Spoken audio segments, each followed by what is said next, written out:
And I think that probably the thing that was frustrating the most, I take full credit for it. We've been doing a lot of two huddle and three huddle stuff to get everybody reps, but we didn't do what we did today. It's made it more of a game situation.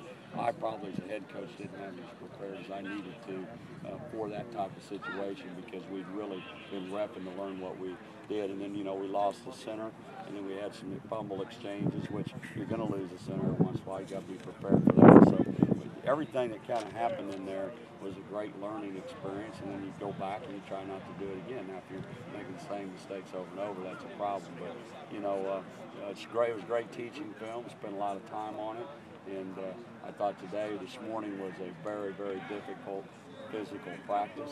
We went full pads this morning, and got after the kicking game, full tilt, kickoffs, the whole ball of wax. So we had a very long physical practice this morning, and then I thought we were sharp here this afternoon and got some things ironed out. So feel good, and now we got to progress to tomorrow. Coach, I'm going to just, if you don't mind, ask you about the Miami situation. How hard is it as a coach to police all of these kids, kind of like a father figure to them, to make sure they're doing the right thing, to make sure they're not hanging with the wrong crowd, to make sure they're not taking those improper benefits? Well, let's put it in perspective is that I've got two daughters, okay?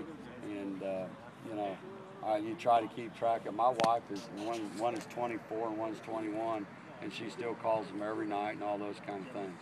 And so that's two people. Well, I've got 105 in camp, my two daughters, and then I've got about four, I don't know how many others. I've coached for 29 years. And so it's difficult. And, the only control you have as a coach is when you're in this building and when you're, in here. And you only get 20 hours a week. I had more time coaching kids in high school football than I do in college football. When I was at Webb City, I was there. I was a teacher. I was there all day with them. So it was a different control. When you only get 20 hours and you got, I don't know how many, we got 9 full-time coaches, 2 GAs, and we're responsible for 105 kids. Come on. It's not, can I tell you what, once they leave this building, every single thing they do, there's no way. There's no way. But what we try to do, and I've got a player policy about this long, book about this long, and we educate them every night during two-a-day camp. Everybody wants to know, what do you guys do? What do you guys do to educate? We educate them every single night. We'll have one night will be ages, one night will be boosters, one night will be drug, one night will be alcohol, one time will be social networking, and that's what we do. We teach them. I teach class. I spend more time teaching kids how to act and all the things that are out there for them to get in trouble with than I do coaching football. That's the God's honest truth. That's what I do. As a head coach, it's hard for the head coach to go be the coordinator anymore or coach a position because he's spending time molding character. And then the other thing is our situation. I forget how many people in the Navy SEALs, but how many kids that children-wise in our country that have one family home, 38 million or something like that. It's unbelievable. So it's a society issue, okay, and morals and all those kind of things. If everybody would just do what they're supposed to do and do things right, it'd be a lot simpler. But we do our best to educate them, and that's all we can do at the end of the day. Is it time to start paying these college athletes to make sure this stuff doesn't happen, or you guys just open up a can of worms? Well, I think no matter what we say, I think that's going to happen. I think that's going to happen. I don't think there's any question. So you think they're going to end up paying college players eventually? Well, they're not going to pay them a salary. The scholarship. You got a scholarship that covers books, tuition, fees, room and board. Do I see them giving a stipend on top of for room and board for $300 a month or something like that? I think I see that coming. Okay. Do I think they ought to go and pay them? No. And we're still intercollegiate athletics. I think there's, do I have the answer how to solve it all? If anybody did, they would make a lot of money. It's again.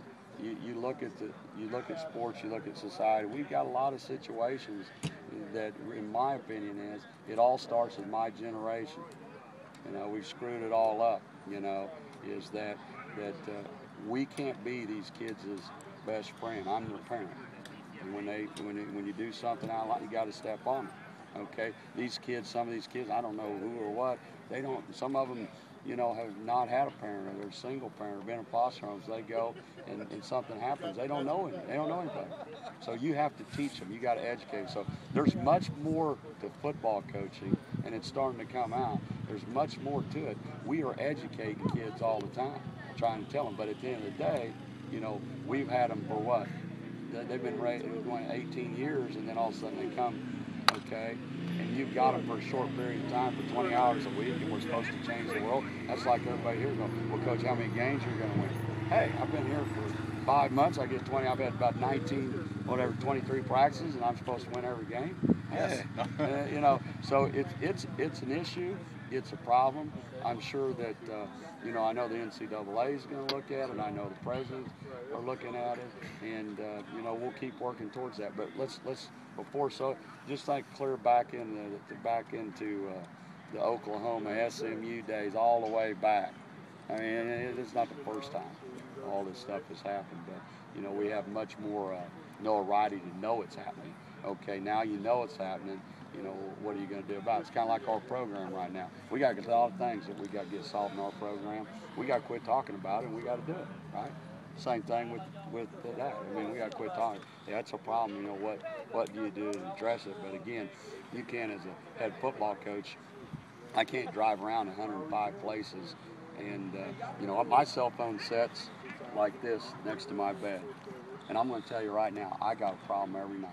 There's some kid, maybe they've lost their mom, maybe something's happened, maybe they got sick, maybe they broke up with their girlfriend. I've gotten calls at 1, 3, 5, 4, 12, 11. I'm like a doctor on call. My daughter, you can talk to my wife. My wife saved a kid's life back in Southern Illinois, okay, because he could talk to her and not talk to me, and that was like 3 in the morning. So, that's why I love coaching, to be honest with you. That's hard. Everybody worries about all the wins and all that kind of stuff. My job at the end of the day is what happens to these kids after they graduate. What do they stand for? What are they doing? If I've done my job the rest of these next 4 or 5 years, we're going to be turning out great kids out of the program. That's my job at the end of the day. Good Lord's not going to judge me on that. I've got a lot of faith. He ain't going to judge me on wins and losses. He ain't going to be on my tombstone. But I do believe he judges you how you treat people and if you do things right. And at the end of the day, that's what you got to do. Appreciate you asking that. You bet. You ever felt like you were competing with